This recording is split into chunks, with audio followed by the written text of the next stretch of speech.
tam olarak çok şey de hatırlamıyorum. Benim okumam yazmam zaten yok. Sadece gördüklerimi yani duyduklarımı... Yani kadının da hakkı var kafamda biriktiren bir şeyler. Can you just help out with a transport of a drunk gold followers that have got one about 50 metres east of the aquarium in Flinders Street? Human rights is policing. Policing is human rights. So when you come in and you risk assess, oh, there's a fight there, what are the issues that come into your head? The human rights framework will actually say to you, safety, safety, safety. Minimize harm. சோழந்தாங்க போயிருந்தப்ப அங்கே tea கடையில் தாழ்த்தப்பட்ட ஜாதிக்கு கொட்டாச்சியில் tea ஊற்றுவாங்க. நல்ல உயர்ந்த ஜாதிக்கு டம்ளரில் coffee ஊற்றுவாங்க. இதெல்லாம் ஏன் பண்ணுறீங்க? இதெல்லாம் சட்டப்படி தப்பு. ஹியூமன் ரைட்ஸில் கம்ப்ளைண்ட் பண்ணுன்னு ஹியூமன் ரைட்ஸ் பஞ்சாண்டி சார் ஃபோன் பண்ணி வந்து அந்த பிரச்சனையை சால்வ் ஆகிட்டான்.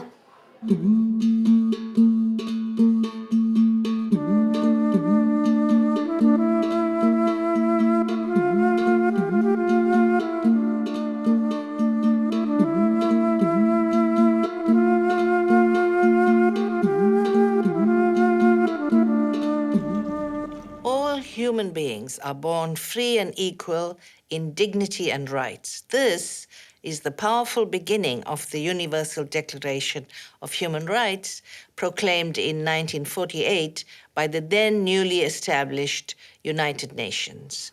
The full realization of human rights requires all human beings to be aware of their and other people's rights and of the means to ensure their protection. This is the task of human rights education, which builds knowledge, skills, and attitudes prompting behavior that upholds human rights. Human rights education can make a real difference in people's lives, whether a woman in Turkey, a police officer in Australia, or a child in India, as we see in this film.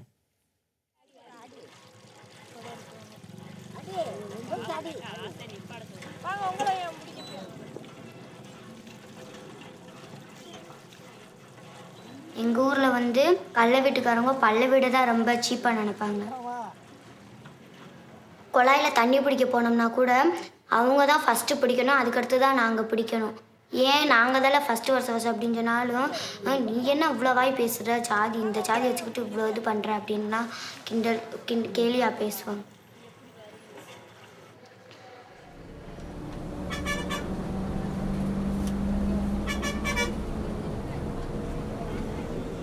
The community of people who formerly were known as the untouchables of this country, who are popularly known today as Dalits, the people who are upper caste, consider them to be impure.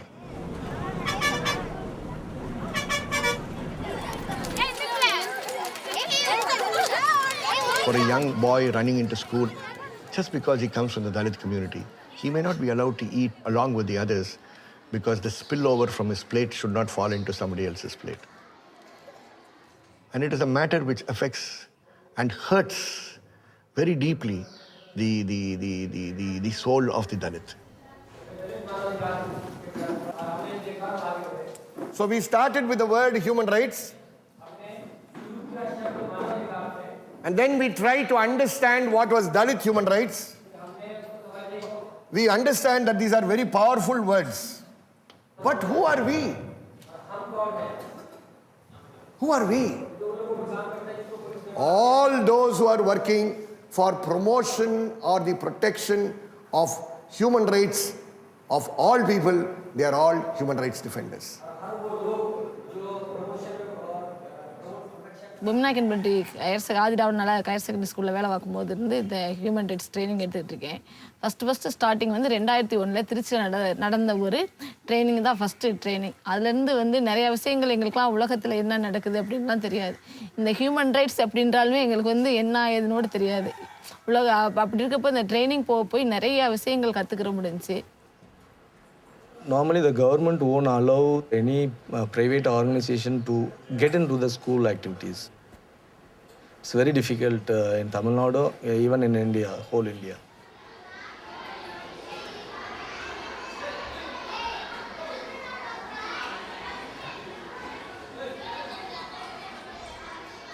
UN mechanism is the tool for us to approach the government. Then again, we have to convince the headmaster on the importance of human rights education.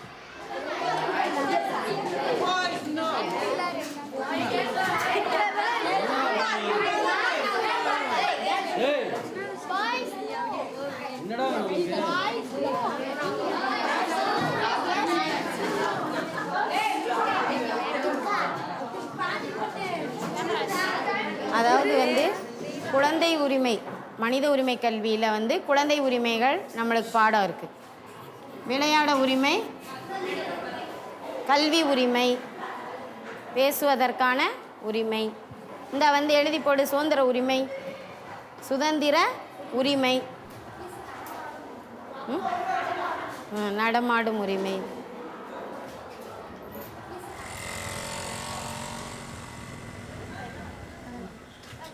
எங்கள் அம்மா வந்து கட்டடத்து வேலை பார்க்குறாங்க, எங்கள் அப்பா lorry ஓட்டுறாங்க. எல்லா வேலையும் என்னையை தான் பார்க்க சொல்லுவாங்க, எங்கள் அண்ணனை பார்க்கவே சொல்ல மாட்டாங்க. எங்கள் வீட்டில் ஆம்பளை பையங்களுக்கு தான் சப்போர்ட் பண்ணுவாங்க, பொம்பளை பிள்ளைக்கு சப்போர்ட் பண்ணவே மாட்டாங்க. ஏன் அவங்கள ஆம்பளை பையங்க இருக்காங்கல்ல, ஏன் அவங்கள பார்க்க சொல்ல, எல்லாம் 2 பேரும் ஒரே பிள்ளை இதில், 2 பேர் நீங்கள் பெற்ற பிள்ளை இதில், எதுக்கு என்னையவே எல்லாம் சொல்கிறீங்கன்னு சொன்னால், அவங்க ஆம்பளை பையங்க, அவங்க தான் எங்களுக்கு கடைசி வரைக்கும் இருப்பாங்க, நீ எல்லாம் போயிடுவ அப்படின்னு சொல்லுவாங்க. அப்படி சொல்லி என்னை அடித்தாங்க. அடித்து கரண்டியை வச்செல்லாம் பின்னாடி அடித்தாங்க, முதுகில் அடித்தாங்க. அடித்து இந்த இடத்துல இப்படி காயம் ஆயிடுச்சு, எனக்கு மூஞ்சிலெல்லாம் இந்த எனக்குலாம் காயம் வந்துருச்சு. ஒரு வாட்டி ஒரு பிள்ளை அவங்க அம்மா என்னமோ திட்டுனாங்கன்னு சொல்லி தீக்குளிச்சு இறந்து போச்சு. அது ஒரு 2 வருஷத்துக்கு முன்னாடி அந்த பொண்ணு இறந்து போச்சு. ஒரு வாட்டியெல்லாம் நினச்சி இது எங்கள் வீட்டில் பூச்சி போடுறதுக்கு மருந்து இருந்துச்சு, அதை சாப்பிட்றதுக்கு அப்புறமேலு எதுக்கு நம்மளுக்கு தான் சொன்னதா மிஸ் இருக்காங்கல்ல, அவங்கள்ட்ட சொல்லி எதுவாக இருந்தாலும் தீர்த்துக்கலான்னு சொல்லிட்டு தான். It slowly starts from the children. We cannot move the parents, we cannot say the parents, you have to change your attitude. A small group of children will gather, they will discuss the issues. They will move the community to discuss with the community members. The community members includes the parents of the children also, the same children. There is a space for the children to talk with their family itself. So that changes. That way we are creating the change in different ways. Teachers, children, and the family members, through the family members, neighborhood.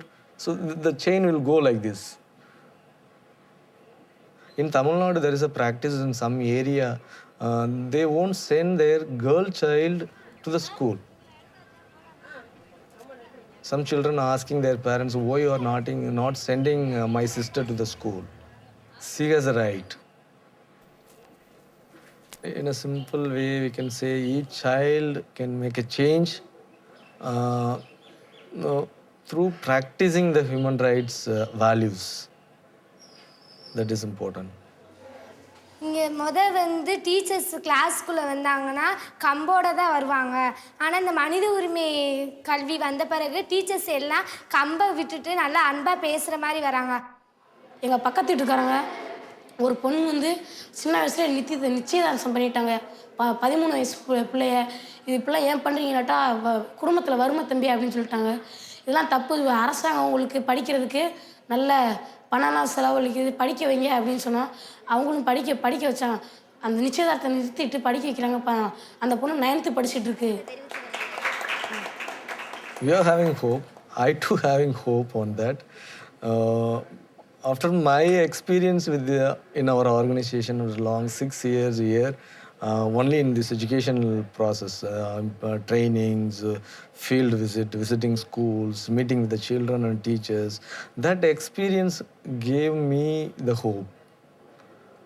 It is possible, the change is possible in the society through the children and the teachers who are involved in this process. Now we are in 22 states, the human rights education program. பொண்ணா பிறந்ததில் நான் தப்பாக நினைக்கல. பொண்ணா பிறந்தது நல்லதான். பொண்ணா பிறந்த இப்போ நான் வந்து பொம்பளை பிள்ளைன்றனால தான் எனக்கு நிறைய உரிமைகள் கிடைக்குது. ஆனால் அது எனக்கு மறுத்துருக்கு. Go ahead. Almost ready. Code 1 was being relieved by Melbourne East to hospital. Go. Roger, thanks. We're just going to do a walkthrough of a couple of nightclubs, just letting you know there's about 40, 50 people in the laneway as well, so just letting you know that also. Ambulance have been called and should be on route short area. Call 781, we can assist us. 781, yeah, roger, no, thanks for that. It's just west of Flinders Lane and Elizabeth or so.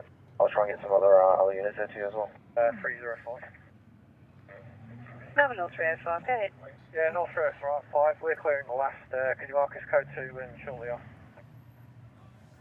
Frequency port 458. Melbourne North 305. Melbourne North 305, go ahead.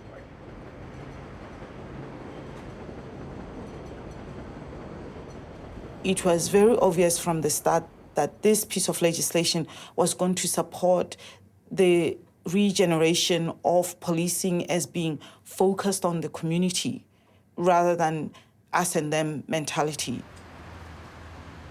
We felt that introducing a charter would send a clear message to the community about society's expectations of how they should treat one another. Australians have a very strong ethos around people deserve a fair go, and the concept of a fair go all round is a key part of our culture. And so talking about human rights in an Australian context is very much about giving people a fair go. It's about the balance of the needs of the offender, perpetrator, whichever language you like to use, and the balance of the needs of the community. But first and foremost, it was really about highlighting what has long been a part of our tradition and culture, which is around affording people dignity and respect and protecting people's rights.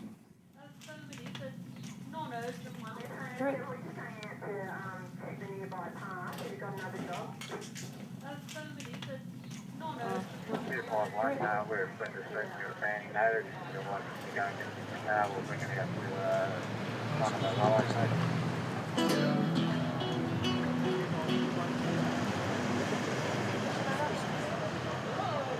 One of the challenges we faced was breaking down some of the perceptions that police might not be absolutely focused on human rights. Now, that might be because sometimes police have got it wrong.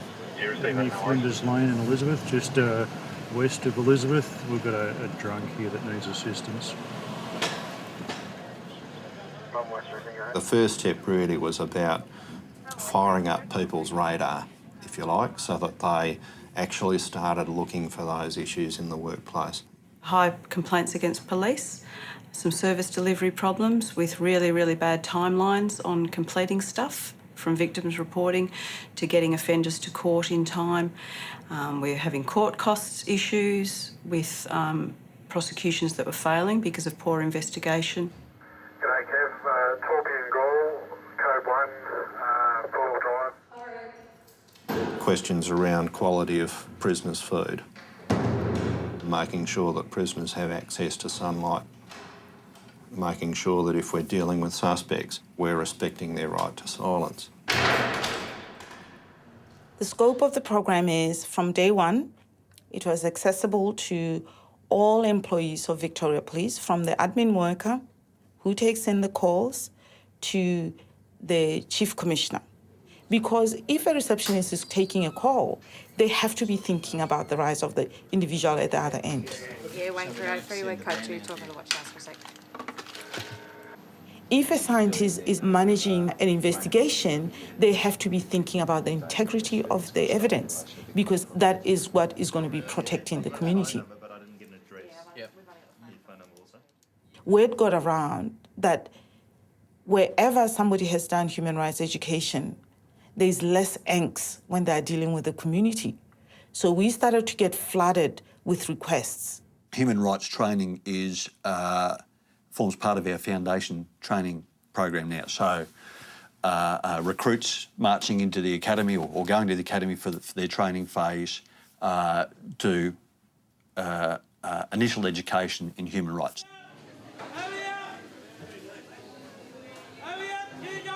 We certainly have to be conscious of the diversity in our community.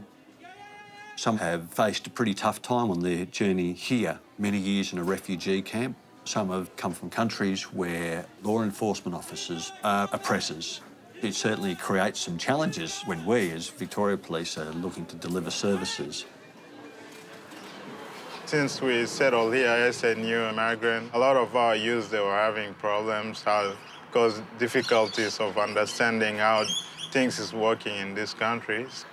Once there is issue, they don't know how to sort it, whether with law or by themselves. Code forwarding printers between Margaret and Drummond. A simple complaint came in that the police were over-policing Sudanese kids. Our police force is predominantly white. However, we are not going to assume they're racist. We just have to make sure that they understand there's a difference between a person and their behavior. So the person is the person who needs to be protected. If there's behavior that is deemed to be illegal, then we manage the behavior. And that comes from the accountability that is brought about by the human rights framework. Why am I doing this? Is it legal? Is it proportional? You know that we're probably about 50 metres off Flinders Street. So we have very clear parameters. This is how we behave with the community. If you don't, you will be sanctioned. Yeah, 782, receive that, thanks. The policeman came down there, and I'm like, oh, what did I do? Or is there any problem with the boys, or what's happening? Then, and it's like, no, we just want to talk to you about something. There is a program we're running. It's about the youth, youth leadership and all this sort of stuff. Then I'm like, okay, that sounds a bit interesting. We emphasize that human rights are about respect and dignity. And we emphasize that the only difference from culture to culture is how dignity and respect are articulated. If I was to nominate one key thing that's changed, there is now a common language around this stuff. It is much easier now for me and my supervisors, and indeed police who are on the beat, to self-regulate, use a language that their colleagues or their subordinates understand when they're wanting to set expectations around how people should behave and how they should do what is a very difficult job. It's given us a range of dividends. It hasn't actually been a chore. It's actually been a bit positive to allow us to do our job better. Over the past 12 months, right across operational policing, there's been on average a 30% reduction in complaints about police conduct. From that time, I started to know more about police. Here it's all about, just a uniform. They put the uniform on. That's the difference between me and them. But once there is no uniform, it's just a normal person like you and me.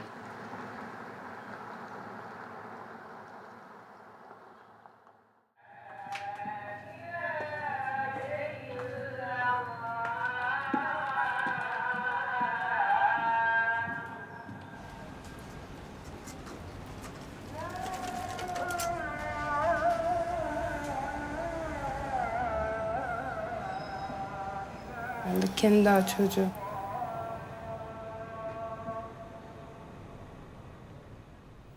Benim evliliğim görücü usulü oldu. Ailem istedi.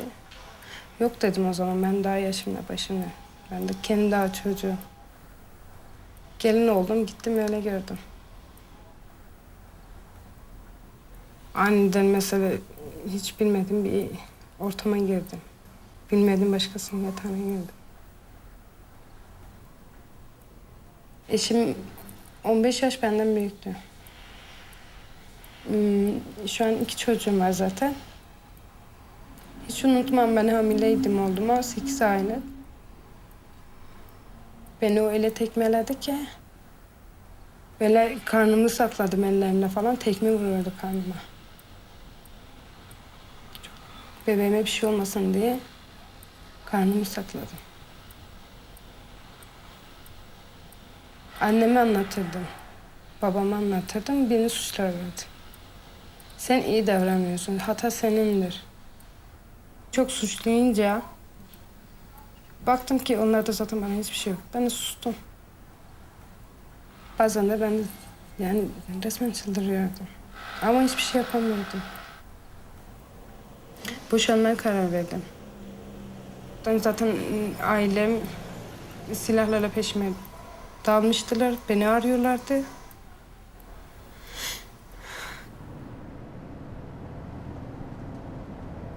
Vakata gönderdi. Vakata geldim işte. Bir kere Türkiye'de şiddet oranı çok yüksek olduğu için her türlü şiddet ama ekonomik, politik, psikolojik, kültürel, fiziksel ve cinsel.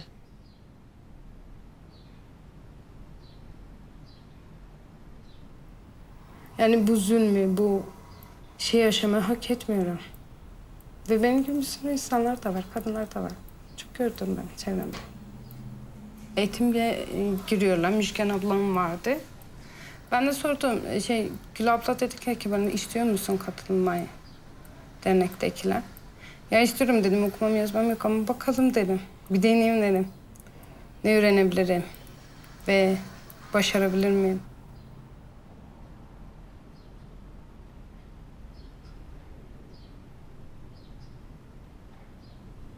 Bir değişiklik istiyorsa kadınlar ve biz onlarla buluşabiliyorsak bu tip güçlendirici faaliyetler, aktiviteler, eğitimlerle mutlaka hayatına değiyor.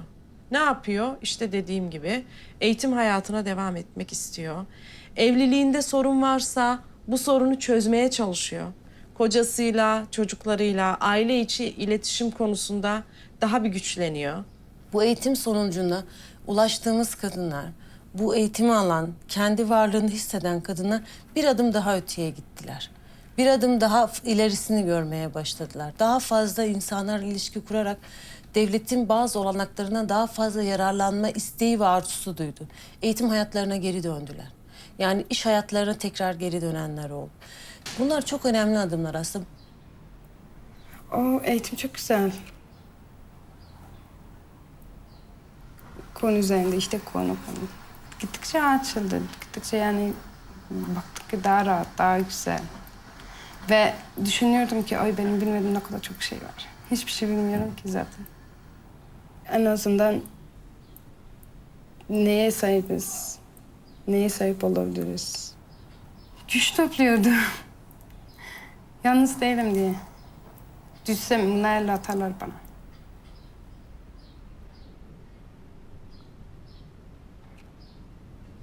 Nitekim bizim kadın insan hakları eğitim programlarına katılan pek çok kadın grup çalışmalarında gördü ki sadece kendisi yaşamıyor.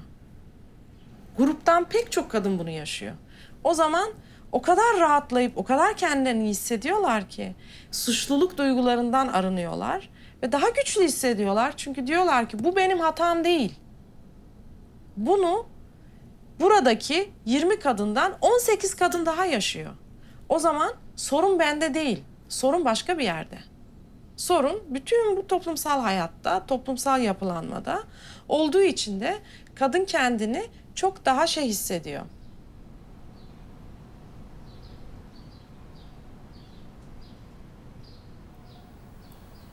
Çok mutlu oldum kimliğimi bir adım değiştirmek. İsmi Evrim, ismimi Gül bıraktım. Şu ismimi Gül bıraktım diye çok gülmek istiyorum artık. Yani gülmek istiyorum. Dünya yani her yerdeki bütün kadınlar yani diyorum. Dünyada her tarafta yani. Kimi gören.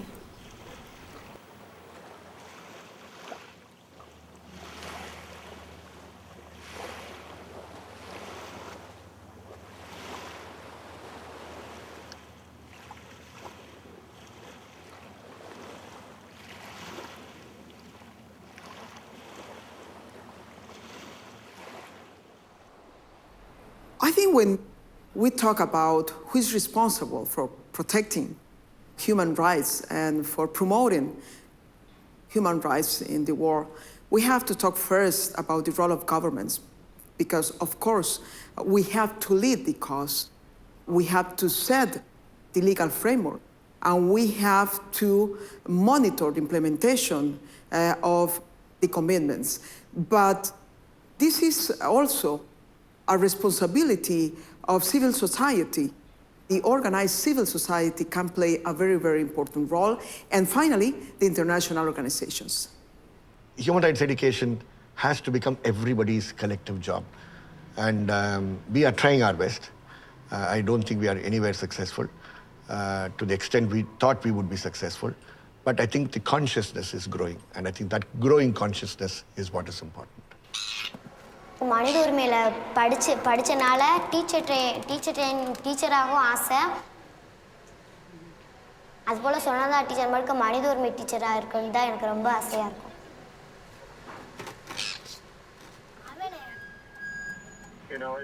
We've started the thinking. I'm not yet confident that I've got every single one of my members who, every time they go on patrol, it's just a natural reaction to be considerate towards individuals' human rights. When I'm confident that I've got that, then the work is done.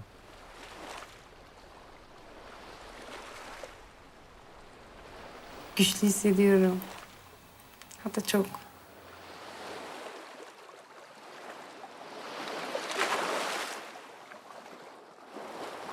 Başka kadınlara da yardımcı olabilsem daha çok mutlu olacağım.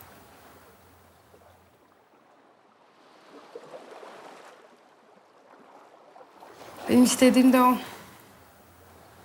Örnek olmak. Onu başarmak. İnşallah başarırım.